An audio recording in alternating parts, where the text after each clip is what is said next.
everybody, it's Alisa Murray here. Hi, my sweet lifers. Today on Martini Talks, I'm hanging out with my dear friend Robert Trembath. He has AIO Innovations. Integrations, sorry. And it's all about cybersecurity. And we've been talking about that a lot lately. We've been talking about people getting hacked. We've been worried about big people getting hacked, little people getting hacked, total businesses shut down. It's really becoming a huge problem. Oh, absolutely. And it doesn't matter how big or small you are. If you have any kind of a business, you're a target. And sometimes the smaller targets are bigger targets than the larger ones because they're easier to get to. Yep. So we were talking a lot about how that happens and how you can protect yourself and what your services offer for people. And so go through that with me, because there's a lot of different things that you can do to help prevent that from happening. Absolutely. So let's talk about how it happens. In the conferences I've attended, both virtually and in person over the last 3 years, one of the big takeaways from this, and the FBI, Homeland is involved in it now. Finally, FBI is actually taking reports on everything. It used to be if you had an incident, the FBI didn't really care about getting involved, neither did Homeland, but they consider it to be a national security threat now. So if you have something happen, definitely report it, because they are keeping track. They will actually send a team in. Wow. They will send a guy out. They'll look at the forensics, look at everything, see what's going on, how they come in. They're trying to identify not just how it happened, but who did it. Right. Because when they catch people, which they are a lot more proactive than they used to be, so when they catch them, they can have more evidence to throw at them to do more damage, to obviously put them in jail longer, and also find out, even try and get money back. A lot of times they can seize funds and things from accounts. So you're going to see more and more of that. But they have a really proactive role now, and they even have a kind of a non-profit organization here that works as a go-between with FBI and Homeland. I'll try and get that information for you, so maybe you can include that. Absolutely, because I'm sure that we're all very small businesses and large businesses alike. It's a real serious concern. Yeah. And it's not coming in from the likely places people imagine. Everybody sees these movies about hackers. They got their computer and they're hacking into the network. Yeah. It's all very dramatic. Yeah. See, that's called the movies. Yeah. It's in the script. I like to say that. It's so basically how this works is nine times out of 10 it has nothing to do with actually the network of the business. It is you and I. They're coming in from people. We were talking about this earlier. It's some people call it social engineering. What happens is that they will find busy people. They find people they target people that are key to a company, an accountant, could be an executive. It could be someone that might have what they consider unrestricted or authoritative access within the network, and they target these people. And what they do is they phish them. Everybody knows what the term phishing is. Right. Well, phishing can take the place of anything from trying to get your bank account information to your Gmail to your Office 365 account, or trying to fool you into thinking your Dropbox account isn't working, or Netflix, or whatever it might be. All those are a form of phishing. But most people use common passwords, which is a huge mistake. Right. They will use their same password or 2 or 3 passwords for all their stuff, including their banking and their access to work and everything like that. And so what happens is, and they use elements of their own life involved in it. They might use their address, their kids' birthdays, things that they can find through social engineering to be able to guess. Remember too, which there's nothing romantic about this. These guys run scripts, and they find variants like this, and they will basically run. It's not that hard to hack someone's account, but all it takes really nowadays is one person, overworked, overtired, to see that, oh, my Dropbox account isn't working, and it looks authentic, and they click on that link and they go to a page. The email itself is not the problem 9 times out of 10. It's the site that email takes you to. And a lot of that can be avoided just by looking at where the link is taking you. Run your mouse over it and pause it for a second. It'll tell you where it's going. 9 times out of 10, these are places that are very obvious. It's not Netflix. It's not Dropbox. And you can just, you can trash at that point. But you get busy, you don't think about it. Oh man, Dropbox cannot work. All my pictures are in there.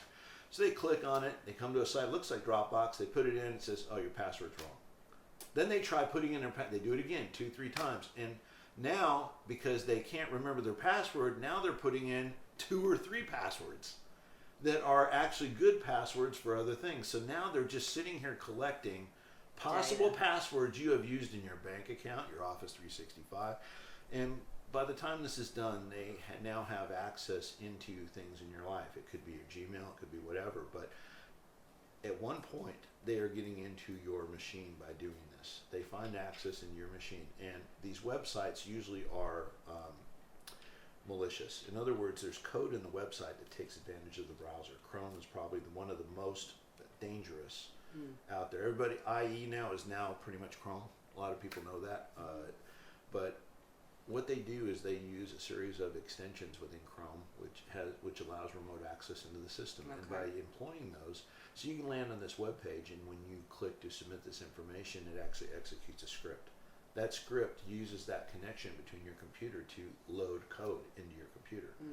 Once it's in memory, it executes and establishes connections back to those people. Once they have access to your machine, they have what's called a terminal. They can now inject what's called a RAT, or a remote access Trojan. At that point, they can start putting whatever they want on it. They can see what you're doing. They can load up software at an administrative level. They can put things in, and then they hide it.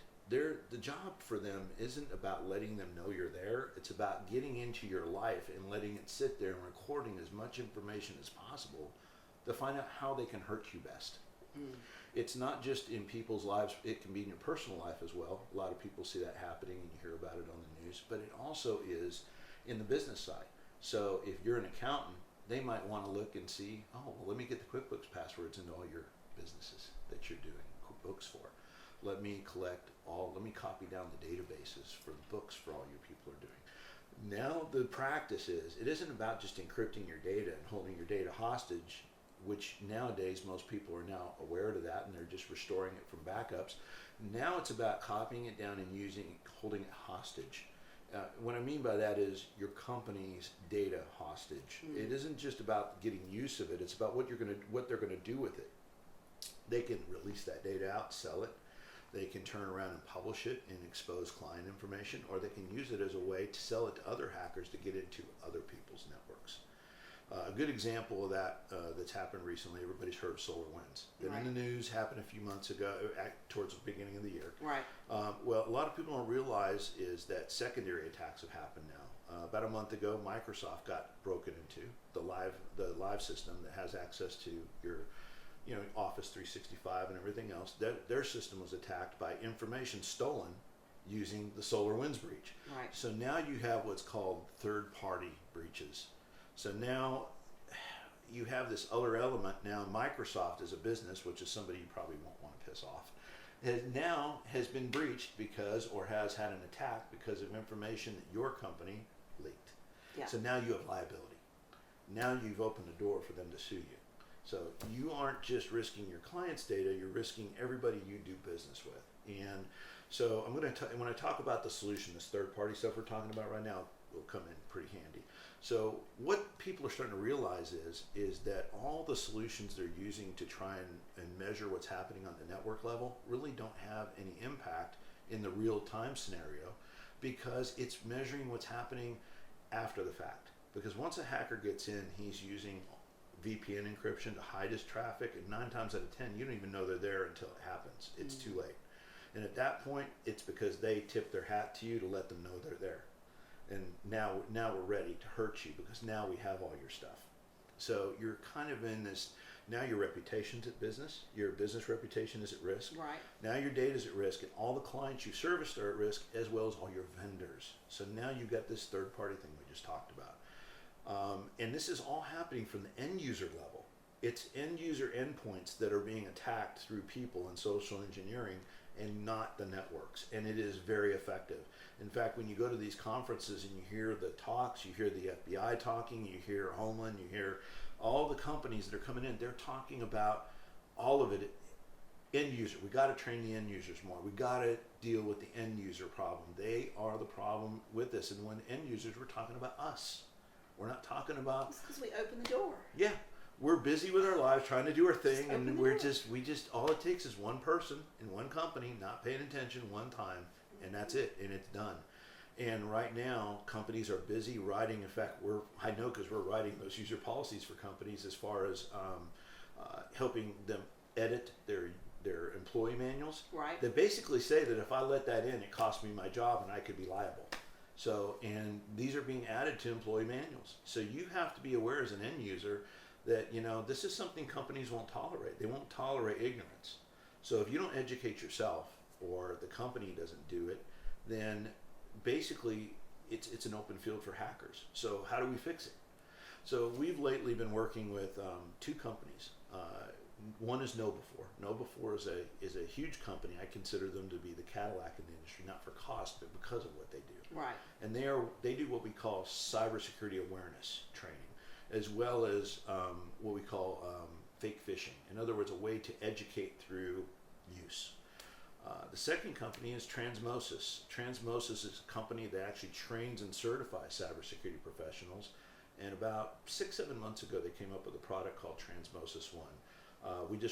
You were aware we just recently did a webcast with Chase, his CEO, and from the regional manager, Raquel from KnowBefore. It was really successful. We had a really great time talking to some. We had about 25 businesses online for that and about 40 people. It was really a lot of fun getting the questions in. But a lot of the questions were, well, we're a small company. Right. How do we pay for this? Yeah. The best part about these products is these products are made for small businesses. Transmosis One, what sets it apart in the cybersecurity realm as far as protection, is it uses a combination of AI at the end user point. This isn't a server product, it's what we call an end user product. It goes on your workstation, kind of like your antivirus, but consider it to be like the Superman of antiviruses. Gotcha. So what it does is it includes the next generation AI powered antivirus and anti-ransomware and malware and all that, but it also has an AI engine that looks at all the processes going on in real time. So if I'm doing something and I click on something that I shouldn't, and it notices that it's monitoring that network traffic. If it sees something coming across that shouldn't be, the AI will actually pause that event. It'll stop it from happening in real time. And then it sends a message back to a real 24/7 man knock with cybersecurity professionals that they trained and certified to go look at that event and see what's going on. Okay, the AI flagged this. Is it high, level, medium, and what is it? And at that point, they look at it, determine what it is, whether it's okay to proceed or not, if it's something good or bad, and they turn around and if it is bad, they rate it, they upload it into their cloud database, which then pushes that threat out to their entire client database. So it doesn't just benefit you, it benefits everybody inside the base, and everybody else benefits you as well. So you have this big cloud-powered AI watching your system backed by 24/7 cybersecurity professionals.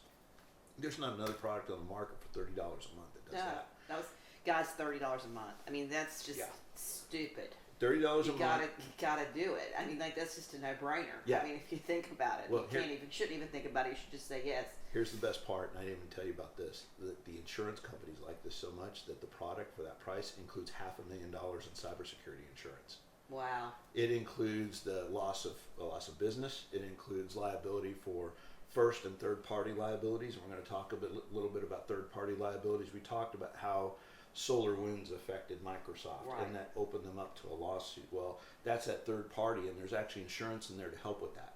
So it's actually 5 different pieces of insurance that add up to about $500,000 in cybersecurity insurance, and it's included in that $30. So you don't have to pay for that from your insurance company if you're using this product. So really cool. That's really cool. Yeah, that's something I didn't even get to tell you about because it was just, we've talked about so much during the course of this conversation, but they like the product so much that they've actually endorsed it, and it's actually included with the product. It's not extra. And if you're a larger business or a school, there are some breaks that go with volume, but if you're a one-off with, you got 5 computers, it's $30 a computer per month for each computer, and they guarantee the product, and there's no contract. It's one of those kind of services that if you know it works, you don't need a contract. Right. Yeah. It's kind of sells itself. Yeah. And I can tell you, we just did a job we just did some work for a lady in Montana that's been cyber stalked by her husband for 2 years. Wow. And he is a penetration tester out of this area. I'm not going to give any names or anything, but her and her kids have been traumatized by this gentleman for 2 years. They have hacked into his systems and her systems, left back doors, done things, and has been a part of they've literally had moved to middle of nowhere to try and be away from this, and she's had it affect her businesses, her personal life, her kids' life, and this guy is a professional penetration tester. So he's a cybersecurity professional or a white hat hacker. Violation of everything what they're supposed to be doing. They're not supposed to be using those skills to terrorize people. No. They're supposed to be using those skills to help people make their security better.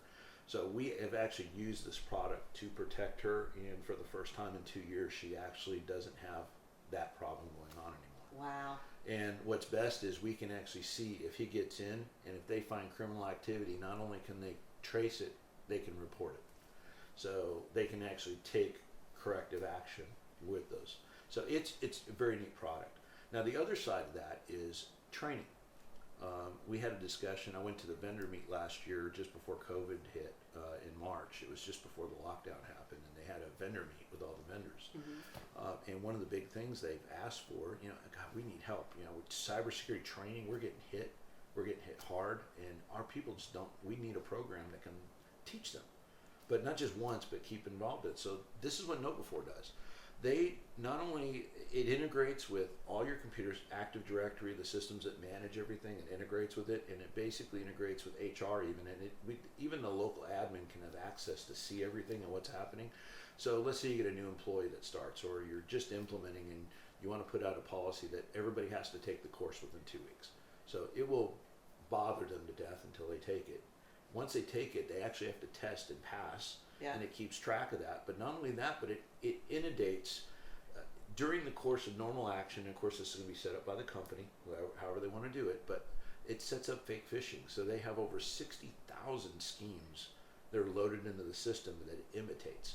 They have the permission from the different banks, the different companies to imitate those things, the logos, so they can actually put together very convincing pieces, right, to that people would fall for, and they send these fake phishing things into their own networks to try and get people to bite, so they can find weaknesses in the employees before real hackers do. So if you're this person and you're busy and you click on it, you go to a website and it's a landing page for that, and it says, oh, you did something wrong.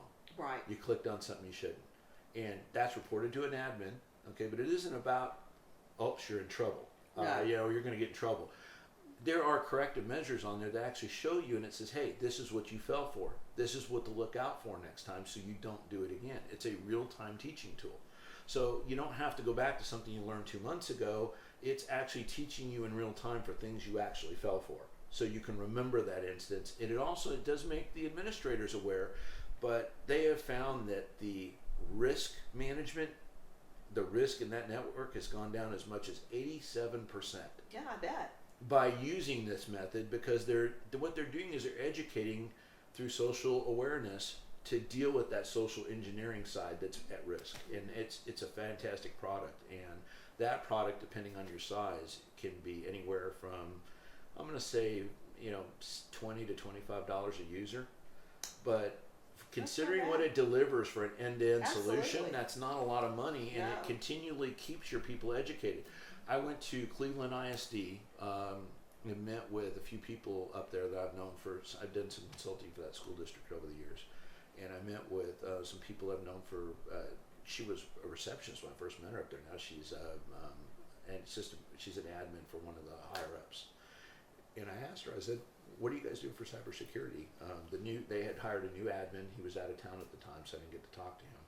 I said, what are you doing? He goes, well, we take the state course. I said, well, tell me about that. It's free for us, and we basically go in and we have a 2-hour class we do, and we have to pass it. And I said, well, do you remember anything out of that class? And it was like, not really. I said, so... Yeah. I said, so basically, they did it to kind of teach you some basics, but you don't even remember most of what was there. And to be honest with you, now I don't. It was 2 hours. It was a lot of information. I really don't remember. And I said, okay, good.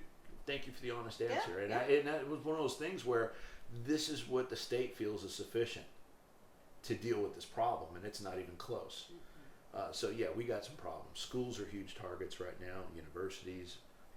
We're seeing a huge uprise in the public systems, and we talked about SolarWinds earlier. A lot of people don't realize that the hackers are now going after, so let's say you're dealing with an MSP, and I'm not going to name any names, but a managed service provider. This is a company you're paying to take care of your IT services. Okay. They put what's called a managed service product, an RMM, on your product, and it's a remote management system. And what it does is it has administrative level to your computer. It stores your administrative password, and it has full access to your system to administer updates, do things. Well, what they are doing is they are hacking the companies that make those products and embedding their own backdoors into the very product that you're paying for to protect you. So when they use that product, it actually creates a backdoor into your system. This is what happened with SolarWinds. This is just happened to Kaseya not even 30 days ago. Right. And Kaseya manages, I don't know, like 17,000 MSPs networks they're responsible for. This is becoming more common. So what they're going after, they're not going after the birds as much. They're going after the nest. They're going after the flocks. Yeah. And these people, so you got to be very careful. So I'll talk about our company a little bit. AIO stands for All-in-One.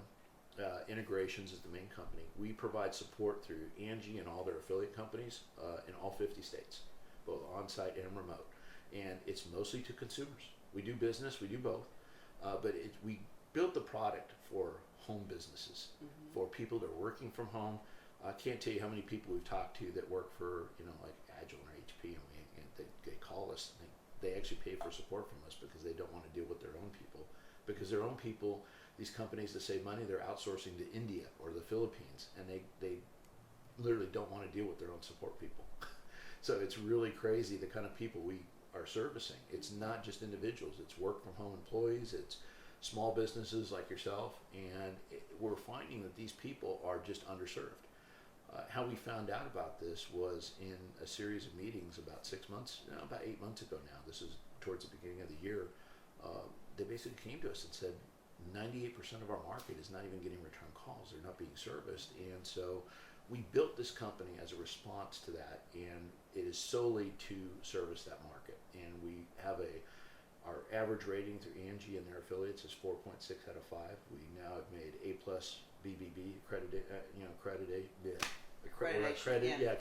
I got to say that right. I'm an engineer. I can't speak. Yes, you can, Robert. Can't spell either, but that's a whole other thing. No, you can. You can. So it's one of these things where we really are concerned about service. Right. We're concerned about how people are treated. We're 100% U.S. based, so you're never going to get transferred to the Philippines. You're never going to get transferred. And I myself work in the operation day to day. Sometimes I'm helping the call. Sometimes I'm helping provide service. I'm a level 3 engineer myself, and I've done everything from server and data center work to desktops in my career. I've been doing it 30 years. So we're employee owned, and we are all about making sure customers get exactly what they need and that it gets fixed. And we love helping people. We had a lady in I think it was Idaho Falls, Idaho. It's just in the middle of nowhere. It's literally a small town. She had no service out there. Nobody would come out and service her. She was stuck to a wheelchair. She couldn't bring a computer in. She couldn't do anything. She got hacked by one of those Amazon hacks everybody hears about. Oh, wow. Where they call in remote, they play with your bank account, and they make you send money out thinking that it's, they got into her computer and they literally drained this poor lady. I mean, she was dealing with just emotional distress. Her computer was compromised. She was afraid to even plug it in. We actually called around. We actually found somebody 200 miles away, and we paid them to go fix her computer for her. Just because Chase and myself, Chase from Transmosis, myself, we have a huge distaste for people that get taken advantage of like this. Old people are getting targeted. Yeah. We deal with a ton of people in Florida, retirees, and California as well, Arizona. People are getting targeted by people for stupid things, and we deal with so much virus removal. The lady I was talking about, she was being cyberstalked by a ex-family member. It's bad enough that you have to deal with the things in the real world, but it's a lot of companies don't realize that the threats aren't just outside as well. Your threats come from inside as well. Ex-employees, we did work for a law firm for 15 years. I'm not going to say their name, but one of their ex-employees who just happened to kind of watch over the shoulder of the admin while he was doing something, got the admin password. She wasn't a computer person, but her son was. And when she got fired, it was a big ordeal. They had to drag her out of the building. I don't know the particulars, but I do know that her son used those credentials to get in and randomly just shut off servers and do things and create havoc where we couldn't figure out what was happening. Right. It wasn't really touchable, but they were using the real administrator credentials that the same admin was using, so it was hard to tell who was. It took some time to track down, and when we did, we implemented new policies about who has what access and where, and 9 times out of 10 in a company, everybody, like let's say you got 3 partners and you got 10 employees, okay? Most people don't put any file restrictions on these things. They just open up a file share and they let everybody read and write to it. Everybody has delete privileges. Everybody has anything. Well, what happens when you piss that guy off and on his way out the door, he hits the delete button? Yeah. And so if you're like, I'm going to say 8 out of 10 businesses that don't actually have valid backups. And what I mean by valid backup is a backup that actually takes a snapshot and detaches itself. In other words, I took a picture, I put it on a drive, and it's not accessible by anything. That the system at that point has no access to it until the next time it has to do it. Because if there's a backup attached to it and somebody decides that I'm going to delete something and, I know where they store the backup, or I know what kind of backup it is, they can actually inflict more harm on you by eliminating your backup as well. Exactly, yeah. So what I say by a proper backup is proper backup takes a snapshot of something. Good example is Time Machine on a Mac, okay? And this is why a lot of people like Mac, is because it's easy and it's they make it very simple to look at things. So Time Machine is a product that goes in, and every day it takes a snapshot of what changed on the system and it writes it to an external hard drive. And it has, you can't get into it without an administrative password. Yeah. It locks away on a separate drive, and there's nothing that can really touch that unless you purposely do it and put in an admin credential to do it, okay? But when you open it up, it gives you the ability to choose any point in time of your file system. So let's say I deleted some pictures by accident last week. Right. And I didn't realize it till this week. I can go back in, put in my password, I can pick that date, and all of a sudden my file system just goes, kind of zooms in right to that date, and my folder's there all of a sudden. I can now click on that folder and say restore, and I have that folder back, because that was on a separate area than the rest of my stuff, and I can go back and get to it. That's proper backup. Most people think that a lot of people's idea of a backup is, I got this attached hard drive over here, so I'm just going to copy the data from here to here, and then they leave it attached. That's not, yeah.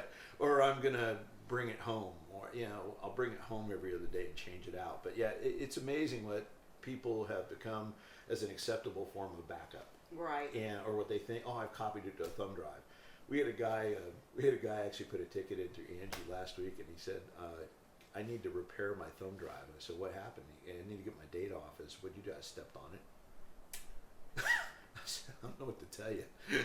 Did the chips inside break? He goes, oh yeah, it's broken. I said, well, it's gone. Because I needed stuff off there. I said, I don't know what to tell you. It's gone. There's no way. There are places that can repair physical hard drives to recover data. Like I'm talking about physical hard drives that spin. Yeah. And it's very expensive. It is extremely expensive because they physically rebuild the hard drive. They go in, they replace the parts that are broken, and they will recover it. But to recover like a little simple 500 gig hard drive will cost you $2,000. It's crazy. Yeah, it's a lot. But if you got crucial company data and that's your only choice, that's what you got to do. Sure. But if you're on something that's solid state and you break a chip, yeah, you might as well kiss that goodbye. Yeah. So we have a lot of different challenges now. And when we're talking about, we're going to get back to the cybersecurity thing for a minute. It's important. People don't realize that if you're running a business from home, you're all that computer is your life. If you're running QuickBooks on it and you got all your accounting in there, if you get locked out of that stuff gets encrypted and there's no public keychain for it, or worse yet, they've copied it off and now they're asking you for $20,000 to get it back. Number one, you don't ever pay a hacker, because all you're doing is inviting that person in your life indefinitely. In fact, there's laws that are going in motion now to prevent it will become a crime to pay a hacker. And they're trying to do that because these are the real figures, okay? 3 years ago, $32 billion. $32 billion in damages due to hackers and ransomware. This was 3 years ago. The next year, doubled. 64 in 1 year, doubled. Now, in this last year, it was at 121 billion. Didn't quite double, but the number of attacks went down. So here what we're having is the hackers are getting smarter. They're attacking different targets that are more, and they're getting in and doing more while they're in there. They're camping, gathering more ways to hurt you, and by the time you know they're there, they have multiple ways of hurting you. Yeah. So, is it worth the risk to not do anything, to not do the training, and not put in the protection, to lose your entire business, your business's reputation, and possibly have vendors come back and sue you because they broke into their networks afterwards? Yeah, I would say no. Yeah, and that's where we come from, and that's what we do. And the products I talked about today, which I mentioned to you earlier, we actually got them approved through E-Rate. Now, if you don't know what E-Rate is kind of the government payment system in which that schools and cities and any government entity uses to contain federal money to help pay for things. Gotcha. So for schools, it's like, let's say I'm in an area like, I don't know, any outskirt area like Cleveland, Spandora, something like that, where they're doing a lot better now because we're going out, but at a time their tax base was very bad. So they don't have a lot of money to build, expand, put fiber between locations. So what they would do is they would find out those costs, and they would work with companies that were E-Rate approved. Gotcha. When they're E-Rate approved, it's based off like the school lunch system. So let's say that 90% of their school is on the federal lunch program. Okay. That means that they qualify for 90% funding on those items in E-Rate from the federal government. So if I know my interconnects of fiber are going to cost me $2 million, I can turn in, as long as I use a vendor that's in the E-Rate system to do it, the federal government will pay for 90% of that. That's awesome. So that's how it works, and that's how they get federal funds to help pay for some of those expansions. So our product is actually, it's in the E-Rate system. So that means schools can actually use E-Rate, and education, city, otherwise, they can use E-Rate to help pay for it. So if they write it into their E-Rate budget and they use us as a vendor to pay for that, then they can get that, and they can help the government pick up whatever whatever percentage their particular county or school or whatever has with E-Rate. That's awesome. That's awesome. Because it's got to be something that we put in the very forefront. It's got to be one of the priorities. And unfortunately, it's not. People don't look at it as that. It's kind of looked at as, that's why CISOs, what's called Chief Information Security Officer, that's what that stands for. That position doesn't even exist in most schools. They put it under the IT people, which really shouldn't happen. And secondly, they don't allocate any money for it. It's looked at as like the redheaded stepchild nobody wants to look at. Well, it's like, and my viewers, it's one of those things that nobody wants to think about, and then it happens, and then you're like, oh God, I should have done it. It's like putting insurance on a house that flooded when Harvey happened. You better go get some insurance, my people, because there might be a chance of having another flood. I just learned that personally with a water heater. I came back from vacation, and I had a water leak spraying water.